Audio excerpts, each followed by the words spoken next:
Hi everyone, it's Aya James. I updated my chain lightning build with the new Tal Rasha Ring. To give you a better idea on its performance, I'm going to show its comparison with the ball lightning build and the charge bolts build in this video, so that you can decide which one to use to maximize the fun to play Lightning Sorcerer in Season 2. You can check out these 3 videos on all the key synergies, how to get infinite mana, and how to build tankiness effectively for each build respectively.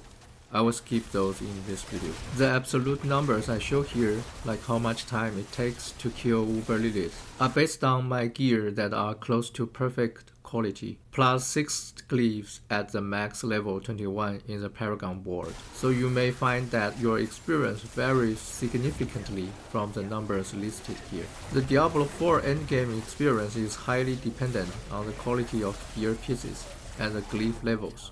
I did some rough calculations with my current setup. All 6 glyphs at level 21 alone actually 2.5x my damage. So I definitely recommend spending time running Nightmare Dungeons to level up glyphs to greatly improve our damage. I want to show these numbers too, so that you can use the relative performance of these 3 builds to decide which one you will find most enjoyable. All Nightmare Dungeon runs are similar in length, going from 2 minutes to 4 minutes. For defeating the same tier 100 boss, it takes 7 seconds from the ball lightning build, 12 seconds from the chain lightning build, and 16 seconds from the charged bolts build. For defeating Uber bosses like Uber Lilith, I put on Raiment of the Infinite and T-Bot's Will to improve my damage, as I don't need that much survivability.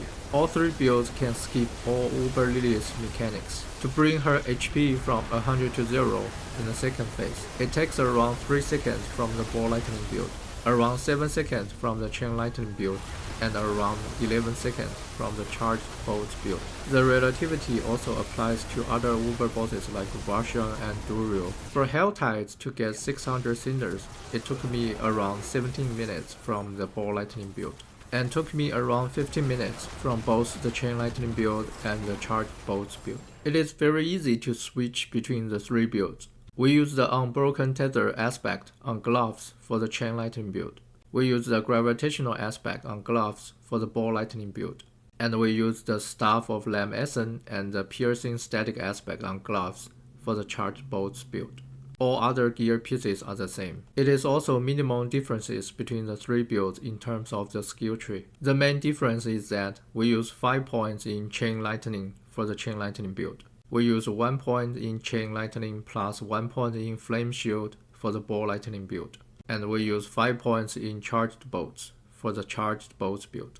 We use ball lightning enchantment for both the chain lightning build and the charged bolts build. And we use chain lightning enchantment for the ball lightning build. For vampiric powers, we use the accursed touch for both the chain lightning build and the charged bolts build. And we use the call familiar for the ball lightning build. Everything else is the same, and all 3 builds share the same Paragon board. With all the above, personally I like the charged bolts build and the chain lightning build better than the ball lightning build. If you like visuals and sound effects and are okay with spending more time on Nightmare Dungeon bosses, I recommend using the charged bolts build. I don't recommend using the charged bolts build for farming Uber bosses. If you like melting everything extremely fast, target farming Uber bosses, and are okay with pure melee combat style that requires more survivability on your gear pieces and requires more energy to avoid death in high tier Nightmare Dungeons, I recommend using the ball lightning build. If you like a balanced experience between the charged bolts build and the ball lightning build, where you can farm dungeons and bosses at a decent speed while enjoying a ranged build, I recommend using the chain lightning build. I will scan through my whole build on the right.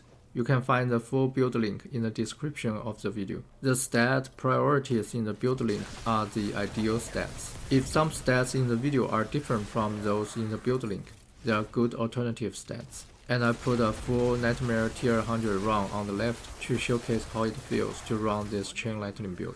If you like the video, please help me share it and subscribe to my channel for more min-max sorcerer builds. Thank you for watching and see you next time.